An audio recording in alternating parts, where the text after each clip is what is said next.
ఆంధ్రప్రదేశ్ చదువుల చరిత్రలో మరొక సువర్ణ అధ్యాయం మొదలవుతోంది. రైట్ టు ఎడ్యుకేషన్ అనే నినాదాన్ని ఇంతకాలం విన్నాం. కానీ ఇప్పుడు రైట్ టు క్వాలిటీ ఎడ్యుకేషన్ ఉండాలన్న నినాదాన్ని ఏపీ సీఎం వైఎస్ జగన్ వినిపిస్తున్నారు. నాణ్యమైన విద్య ఓ హక్కు అని కొత్త నినాదాన్ని తీసుకొచ్చారు ఏపీ సీఎం వైఎస్ జగన్. మన పిల్లలు ప్రపంచ స్థాయితో పోటీ పడాలని, అప్పుడే భవిష్యత్తు మారుతుందన్నారు. ప్రముఖ విద్యా సంస్థ ఎడెక్స్ పోర్టల్తో విద్యాశాఖ అధికారులు ఒప్పందం చేసుకున్నారు. సీఎం క్యాంపు కార్యాలయంలో జరిగిన ఈ కార్యక్రమానికి సీఎం జగన్ అధ్యక్షత వహించారు.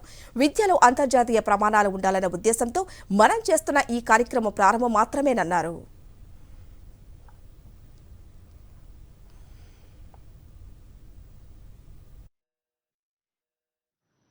ఈరోజు నిజంగా మనం ఇక్కడ ఏదైతే చేస్తూ ఉన్నామో ఇది ఆంధ్రప్రదేశ్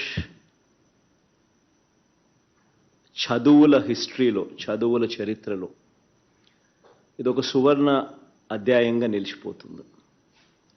ఎందుకనంటే ఇది ఇక్కడ నుంచి స్టార్ట్ చేస్తూ ఉన్నాం. ప్రతి అడుగులోనూ కూడా చదువులు, రైట్ టు ఎడ్యుకేషన్ అన్నది పాత బజ్వర్డ్. ఈరోజు buzzword right to quality education, అది ఈరోజు బజ్వర్డ్. ఈ క్వాలిటీ ఎడ్యుకేషన్ అన్నది కనుక మనం మన పిల్లలకు మనం ఇవ్వడంలో వెనకాల ఉంటే మిగతా ప్రపంచమంతా మనల్ని దాటుకొని ముందుకెళ్ళిపోతుంది. మనం కంపీట్ చేసేది, ఈరోజు మన పిల్లలు కంపీట్ చేసేది ఇక్కడ చుట్టుపక్కల ఉన్న రాష్ట్రాలు, ఇండియా, ఇది కాదు మన హొరైజన్. మనం కంపీట్ చేసేది ప్రపంచంతో కంపీట్ చేస్తా ఉన్నాం. అది ఎప్పుడూ కూడా మన మనసులో ఉండాలి. ఉద్యోగాలకు వచ్చేసరికి మన పిల్లలు మెరుగైన ఉద్యోగాలు సంపాదించాలి, పెద్ద పెద్ద జీతాలతో ఉద్యోగాలు చేసే పరిస్థితి మన పిల్లలకు అందుబాటులోకి రావాలి అని అంటే అంటిల్ అండ్ అన్లెస్ మన క్వాలిటీ ఆఫ్ ఎడ్యుకేషన్ కూడా ఇంటర్నేషనల్ స్టాండర్డ్తో మనం కాంపిటేటివ్గా నిలబడగలిగితేనే మన పిల్లలకు ఈ జాబ్ ఆపర్చునిటీసు ఈ పెద్ద పెద్ద సంస్థల్లోనూ, పెద్ద పెద్ద కంపెనీల్లోనూ మన పిల్లలకు వచ్చే పరిస్థితి, అవకాశం అనేది మెరుగవుతుంది.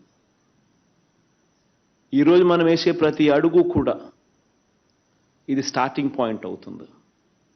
ఈ విత్తనం పెద్దదై, చెట్టై, ప్రతిఫలాలు వచ్చేసరికి బహుశా 5 ఏళ్ళు పట్టచ్చు, బహుశా 4 ఏళ్ళు పట్టచ్చు. బట్ ఎక్కడో ఒక చోట అది స్టార్టింగ్ పాయింట్ కావాలి. హైయర్ ఎడ్యుకేషన్లో ఈరోజు మనం వేసే అడుగులు బహుశా రిజల్ట్ రావడానికి ఇంకొక 4-5 ఏళ్ళు పట్టచ్చేమో. బై ద టైం మన పిల్లలు గ్రాడ్యుయేషన్ కోర్స్ పాస్ అయిపోయి సర్టిఫికెట్లు చేతులు పట్టుకొని ఉద్యోగాల కోసం అడుగులు ముందుకేసే సమయానికల్లా మనం వేసిన ప్రతి అడుగు కూడా చిన్న పిల్లల దగ్గర నుంచి, 1వ తరగతి పిల్లల దగ్గర నుంచి, ఆ వయసులో ఉన్న ఆ పిల్లల దగ్గర నుంచి మన ప్రైమరీ ఎడ్యుకేషన్ స్థాయి నుంచి అక్కడి నుంచి పూర్తిగా సమూలంగా మార్చే కార్యక్రమాలు చేస్తూ ఉన్నాం. ఇన్వెస్ట్మెంట్ ఇంటూ హ్యూమన్ క్యాపిటల్ అన్నది ఒక ప్రధానమైన అంశంగా మన ప్రభుత్వం భావిస్తూ ఉంది. కాబట్టి ప్రతి అడుగులోనూ కూడా ఆ కమిట్మెంటు, ఆ ప్యాషను చూపిస్తూ ఉన్నాం.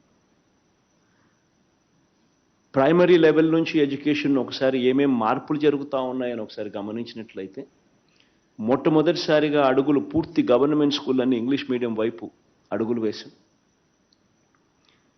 భావి ప్రపంచమంతా కూడా పరిగెత్తా ఉంది. గ్లోబల్ సిటిజన్స్ కావాలి అని అంటే మనం మాట్లాడే భాషలో పరివర్తన రావాలి, యాక్సెంట్లో మార్పు రావాలి. వెస్టర్న్ కంట్రీస్లో ఏ రకంగా మాట్లాడగలుగుతారో ఆ రకమైన ఈస్తో మనము కూడా మాట్లాడగలిగే పరిస్థితి ఉండాలి, అర్థం చేసుకునే పరిస్థితి ఉండాలి. ఎడ్యుకేషన్ కూడా ఆ స్టాండర్డ్కు వెళ్తే తప్పనిచ్చి మన భవిష్యత్తు మారదు.